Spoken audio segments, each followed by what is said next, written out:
city. Yeah. She for real about to be a part of the committee. They exposing the truth about life and fashion. They talking about it, we make it happen. They total exposure. Hi, and welcome to Total Exposure, another episode. Today we have a special guest, Steve Chapman. Can I say Steve Chapman? Councilman-elect. We have him on the show today, and we're going to get to an interview with him in a few. But I'm your host, Stacey L. And I'm your host, Lady TL. And we're just going to get right into the questioning. Yeah, so Steve, I wanted to ask you about the Hip Hop Health event. That's the last event that we've seen you at. Tell us a little bit more about that, what was going on in that space and in that environment. Yes, you saw me at the Hip Hop for Healthcare event. I was a speaker along with a great panel of professionals here in Atlanta. And what we just wanted to do is raise awareness about the Affordable Health Care Act and use the hip hop community. You know, the hip hop community, we do a lot of work, but there isn't much insurance. A lot of people aren't covered. And it's just, you know, what we do is listen to hip hop. Hip hop is our driving force in our community. So we want to combine the two and be able to raise awareness to those that may be less covered than others and less informed than others, and bring just knowledge and wisdom to them and just help them get it covered, because at the end of the day, we all need health coverage. And a lot of people in our community, of course, just negate that fact. So that's why we teamed up and made the campaign Hip Hop for Healthcare, and get the DJs, the engineers, the rappers, the artists, and everything covered. And we want these record labels to offer health insurance also to the major artists and things of that nature. So we just pushing. This event right here is Hip Hop for Healthcare. What we're doing is we combine the hip hop community and raising awareness for healthcare. A lot of the people that we have here today, Reggie Rouse, program director for V103. We had David Dukes, he's a hip hop engineer. We had Kay Dukes, and we had Shalia Johnson. What we want to do is just reach out and just let everybody know that Affordable Health Care, and even though it's being repealed, we can fight for it, and we still can implement some things from our community, because whatever they're working on, we don't know if it's going to be good for us or bad for us. So we got to put our foot forward and let them know that we care about the Affordable Health Care Act, or whatever repeal they're doing, they got to favor us as well. So that's all we want to do, make some noise and raise some awareness about what's going on with our Affordable Health Care Act. Yes, thanks, Steve. What would you encourage people to do now and to get where can do they have a website, a link, or something that they can? Yes, you can go to hiphopforhealthcare.org and look at the different packages that may fit you and sign up. The sign up date is over with January 31st, but it starts back in November. So go get some education, go learn about your health care, and then come on in November and enroll.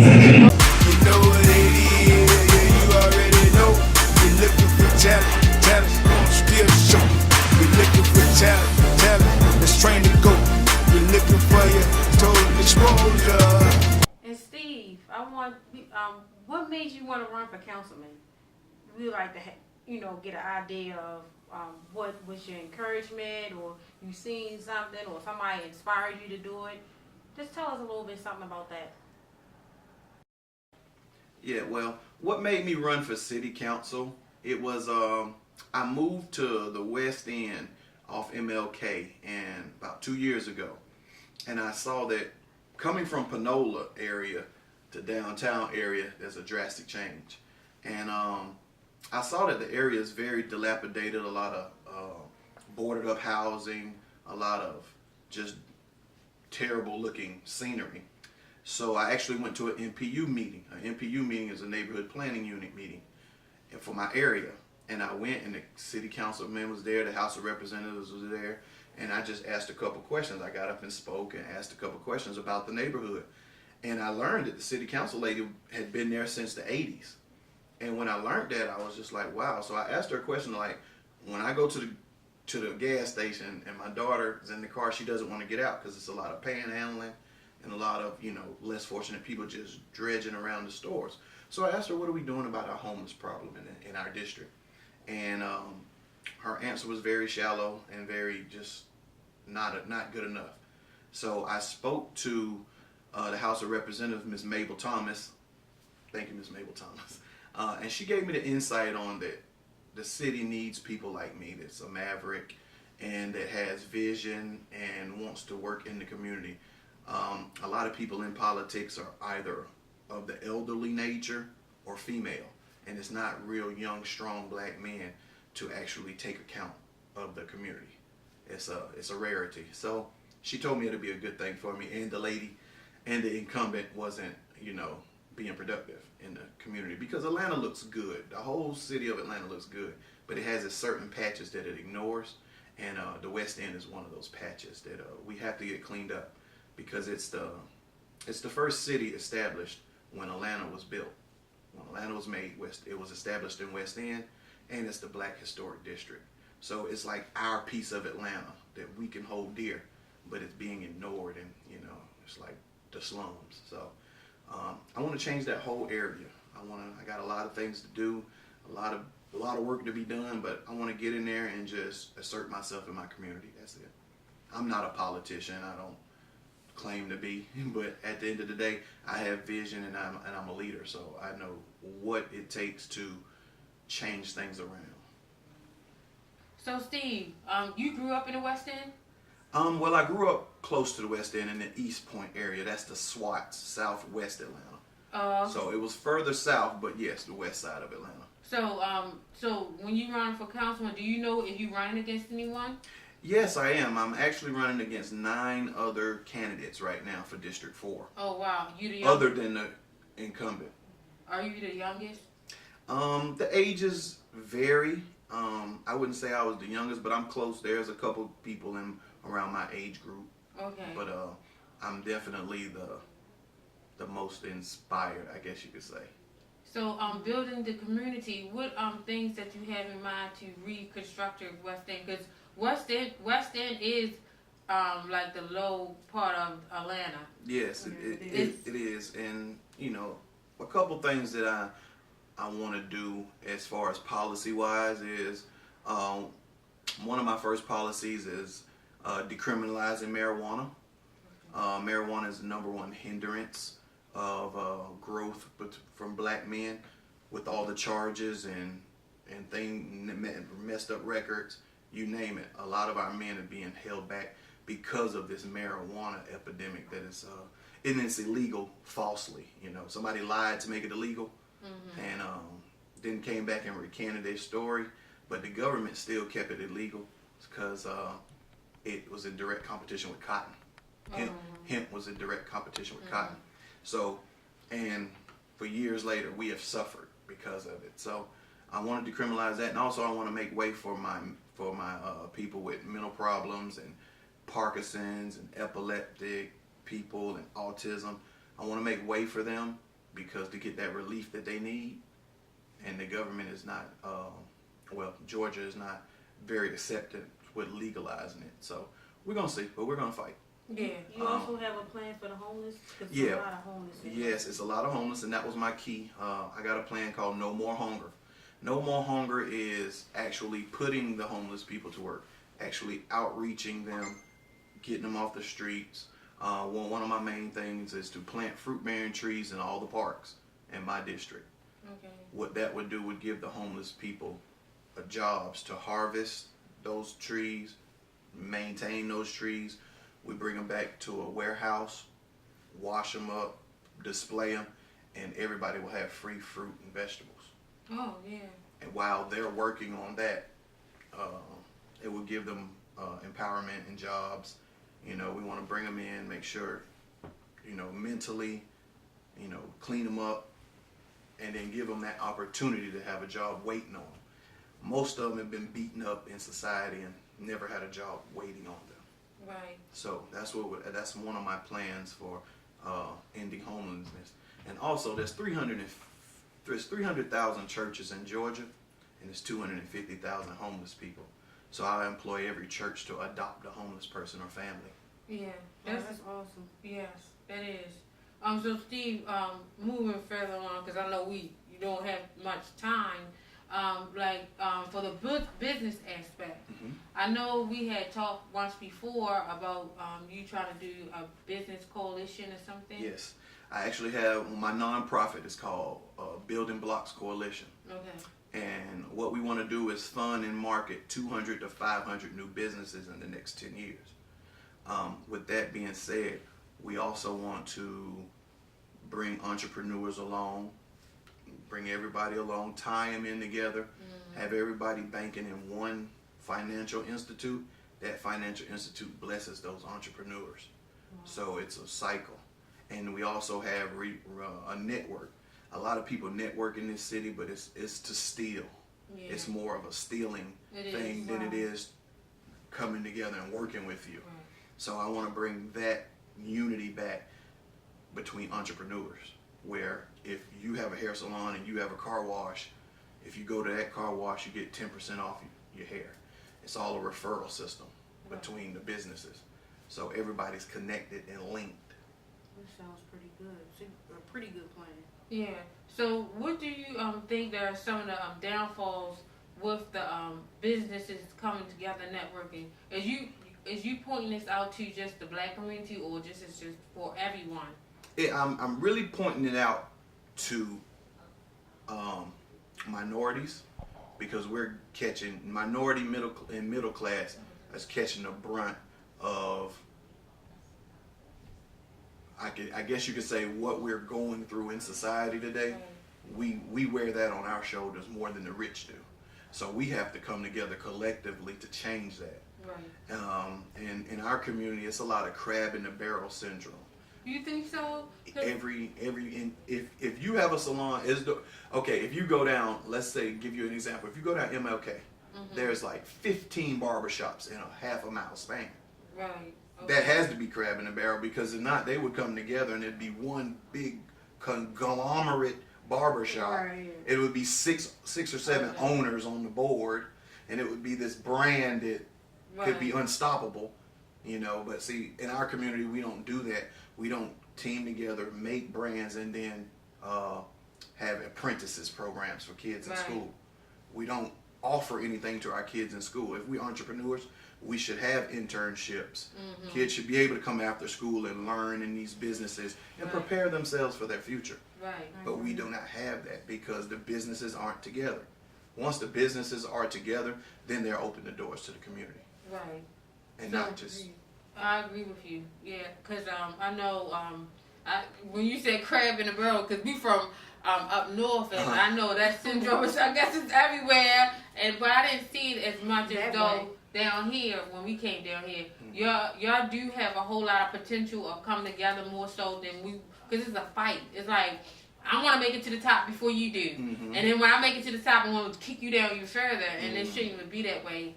And once people get that mindset change of knowing that we work together, we all can move to the top together. It's enough out here for everybody. It's enough for everybody to eat. Right. And the main thing I want to say is a lot of my platform will just start here, but it will filter throughout the nation.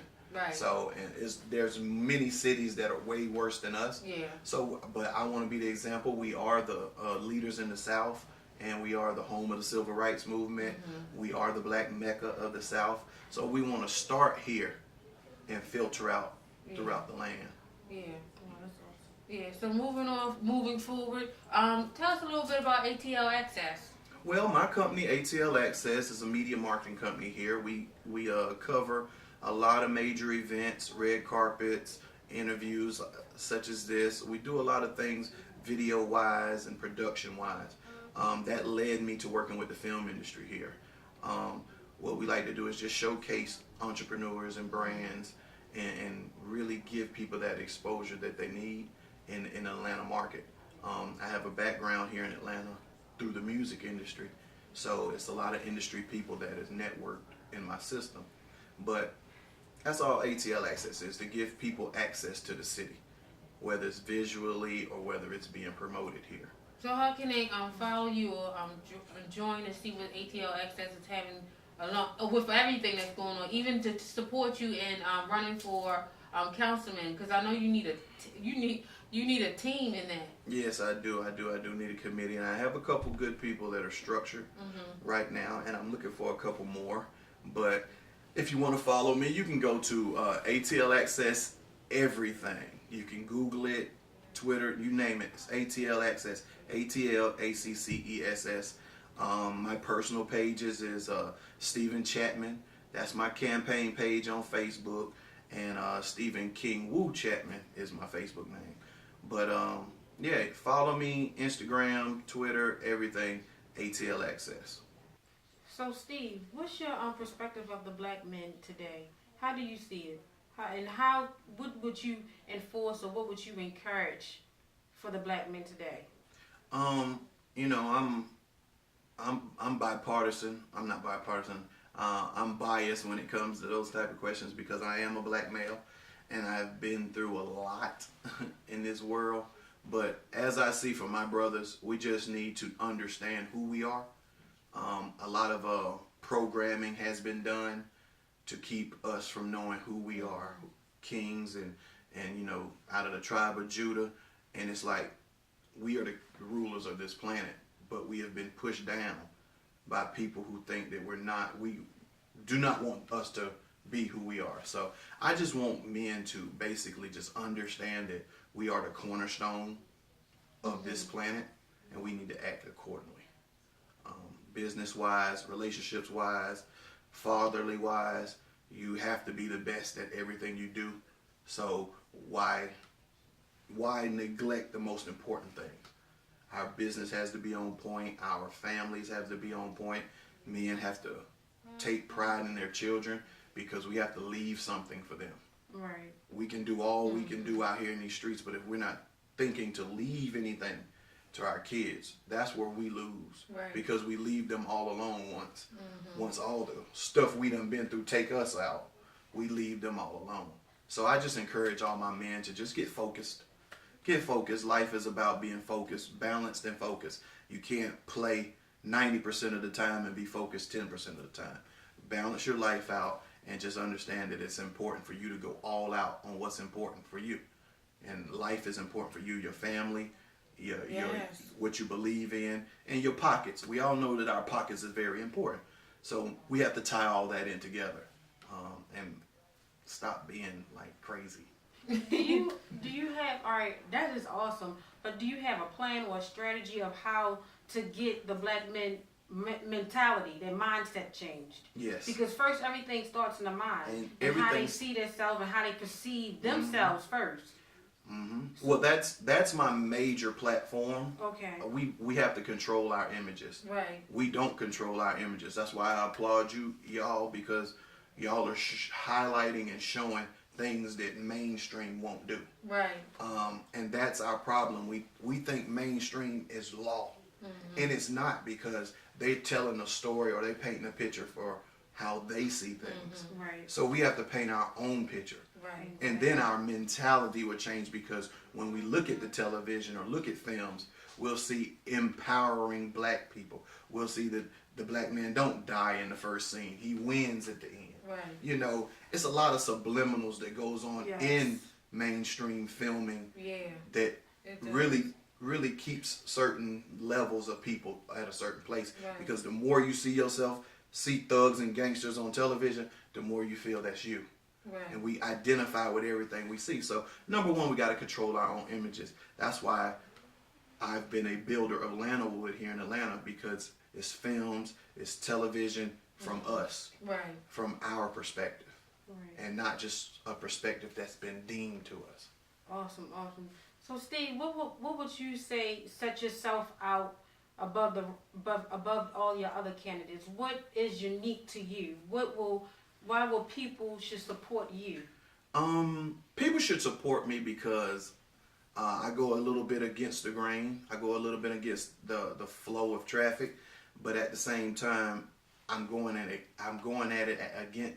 at a good way, because a lot of the candidates don't see the economic empowerment of black men. Black men are very strong. We've been through enough, been through a lot. We've endured countless punishment, and we still rise. So that should be embedded, in the community. That should be the stronghold in the community. So my empowerment of black men will set me apart from anybody else, because there's no organization on the planet that empowers black men.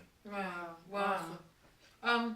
Another thing, Steve, as I was sitting here, what about the young people? What do you see with the youth, and what you think? What type of things or programs you want to put in place when you come counseling? Well, I have a program called YBDA, Young Business Designers of America, and we want to get guys off the streets, out of gangs, and teach them entrepreneurship and teach them how to build wealth, and teach them that just because you want to be a rapper, that doesn't mean you can't be a mogul. You can't harness what you want to do and be the biggest at it. A lot of people think, I want to shoot videos or shoot films, but I'm only going to shoot videos, or I'm only going to do podcasts. No, you can shoot a motion picture. Right. Your sky's the limit. Yeah. Don't let somebody else tell you what a motion picture is, or what the highest is. The highest is what you see in your heart. Right. Like a lot of people like to tell us what the most high is. The most high is what you see it is in your heart. So it's set apart because I'm very different than other people. I'm not just going along with the flow. Yeah, because you're a family man. Yes. You have 3 kids. I have 2 big, beautiful princes, Mari and Dre, and I got a beautiful princess that runs us all, Reagan. Yeah, so you married, or are you married? No, I'm not married. Okay, but you'll be the example of a good father, because that's what it is. We need more examples, of how to be a good father to your children, because a lot of children are lacking that, and that's why they venture out, because they venture out to things that draws attention to them. So they might get out there and get in the game because they need attention. Yep, they looking for acceptance. Yeah, right. They looking for love. Anything that they do not have in their home, they're going to go out and look for it. They're going to yearn for it. And YBDA brings the kids in, loves on them, and just show them how great they can be. And through that, we spawn their business. So how can people find out for that? Because I know you have single parents that looking for things for their children to do. How can they get involved with that? Okay, you can follow me and on all my social media, or and just let me know exactly what it is that you're trying to do. Okay. And I will direct you in the path that you need to go. Yeah, awesome. Steve, we thank you for coming on Total Exposure. I thank y'all for having me. Yes.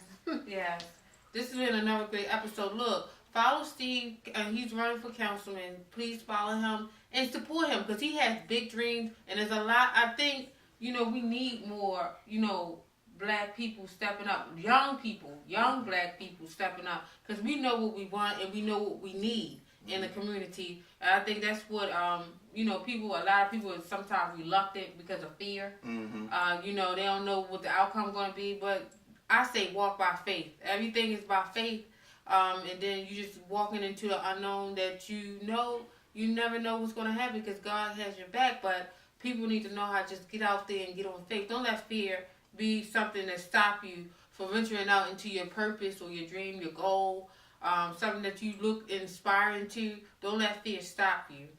You just got to move past that. So what is the next thing that we could probably see you at, or follow you at, or a next event that you're giving, so we could come out? Well, April 1st, I'm on the panel of Entrepreneur Expo.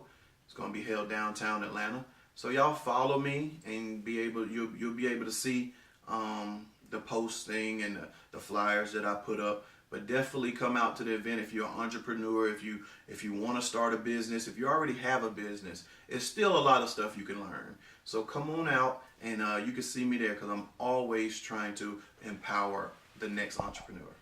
That's what we all for, about empowerment and exposure, and giving you a platform to expose your brand.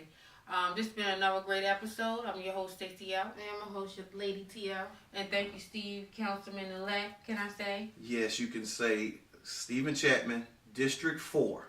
That's the West End. See you in November. You know what it is, yeah, you already know. You're looking for talent on the street.